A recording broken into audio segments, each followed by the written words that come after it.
ایک عورت حضرت داؤد علیہ السلام کی خدمت میں حاضر ہوئی اور عرض کیا، اے خدا کے نبی، کیا اللہ ظالم ہے؟ اس نے کہا، اللہ نے مجھ پر ظلم کیا ہے۔ حضرت داؤد علیہ السلام نے پوچھا، کون سا ظلم کیا ہے؟ وہ کہنے لگی کہ مجھے بسم اللہ الرحمن الرحیم السلام علیکم۔ داؤد علیہ السلام اللہ تعالیٰ کے برگزیدہ نبی تھے۔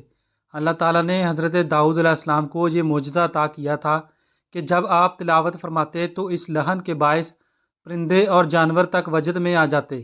اللہ تعالیٰ نے آپ کو ترتیل کا حکم عطا کیا تھا، جس کے باعث پہاڑ اور پرندے ان کی کچھ لحان قرات میں آواز سے آواز ملا کر پڑھنے پر مجبور ہو جاتے۔ حضرت داؤد علیہ السلام پر قرات آسان کر دی گئی تھی۔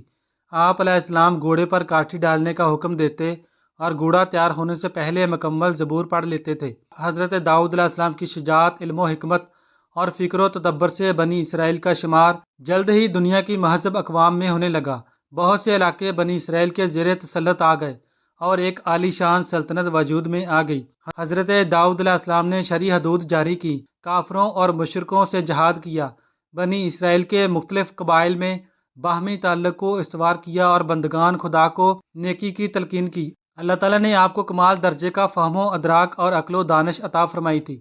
اللہ تعالیٰ فرماتا ہے کہ ہم نے ان کی سلطنت کو مستحکم کیا اور ان کو حکمت عطا کی اور بات کا فیصلہ کرنا سکھایا۔ حضرت داؤد علیہ السلام کا معمول تھا کہ آپ ایک دن روزہ رکھتے تھے اور ایک دن روزہ نہیں رکھتے تھے اور رات کو عبادت کرتے تھے۔ حضرت داؤد علیہ السلام کو زبور عطا ہوئی۔ زبور کے لغوی معنی ٹکڑے کے ہیں۔ یہ کتاب تورات کے اصول و قوانین پر مبنی ہے۔ زبور 5 کتابوں پر مشتمل ہے۔ ہر کتاب میں اللہ کریم کی حمد و ثنا، عاجزی اور دنیا و آخرت میں بلائی اور اللہ تعالیٰ کی پناہ مانگنے کی دعاؤں پر مشتمل ہے۔ مورخین نے کتب تاریخ میں لکھا ہے کہ ایک خاتون حضرت داؤد علیہ السلام کی خدمت میں حاضر ہوئی اور عرض کیا، اے خدا کے نبی، کیا اللہ ظالم ہے؟ حضرت داؤد علیہ السلام نے فرمایا، رب تعالیٰ تو سراسر عدل و انصاف ہے، وہ ذرا برابر بھی کسی پر ظلم نہیں کرتا۔ اس نے کہا کہ اللہ نے مجھ پر ظلم کیا ہے۔ حضرت داؤد علیہ السلام نے پوچھا، کون سا ظلم کیا ہے؟ اللہ کے ہر کام میں حکمت ہوتی ہے۔ تو وہ کہنے لگی، مجھے تو حکمت نظر نہیں آتی، مجھے تو ظلم لگتا ہے۔ پھر اس عورت نے اپنا قصہ بیان کرنا شروع کیا کہ اے خدا کے نبی، میں ایک بیوہ عورت ہوں، میری 3 یتیم بچیاں ہیں جن کی پرورش میں اپنے ہاتھ سے سوت کاٹ کر کرتی ہوں۔ میں دن بھر اور بعض اوقات راتوں کو جاگ کر سوت کاٹتی ہوں۔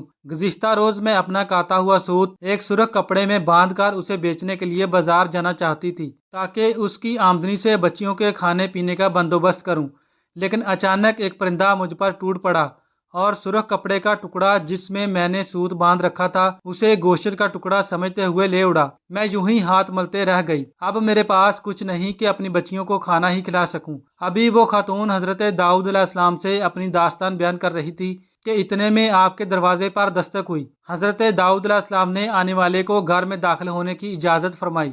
اجازت ملتے ہی 10 تاجر جکے بعد دیگرے اندر داخل ہوئے، جن میں سے ہر ایک کے ہاتھ میں 100 دینار تھے۔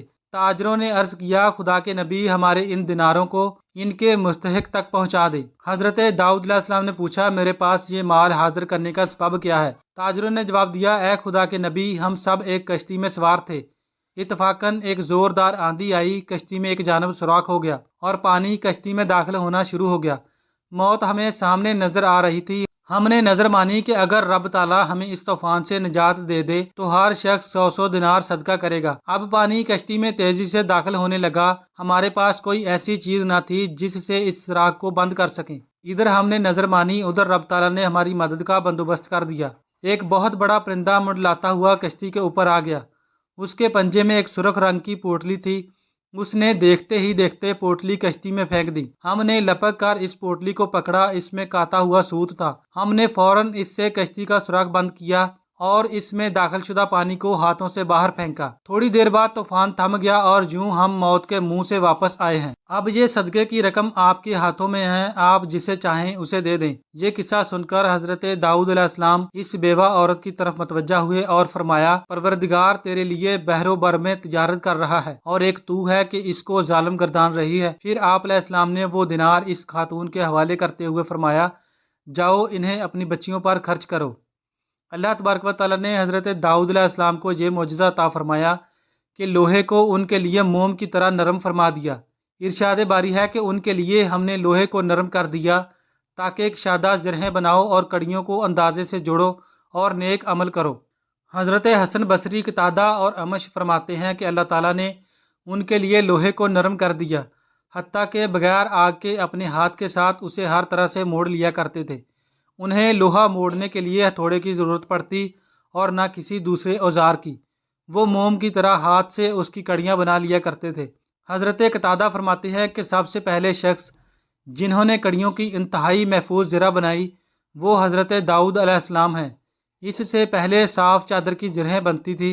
ابن شوذب رحمۃ اللہ تعالی علیہ فرماتے ہیں کہ آپ علیہ السلام دن میں ایک زرہ بنا لیا کرتے تھے جو 600 درہم میں فروخت ہوتی تھی۔ اللہ تعالیٰ ارشاد فرماتا ہے کہ ہم نے اسے داؤد علیہ السلام کو تمہارے لیے لباس بنانے کا ہنر سکھایا تاکہ لڑائی کے زر سے تمہارا بچاؤ ہو۔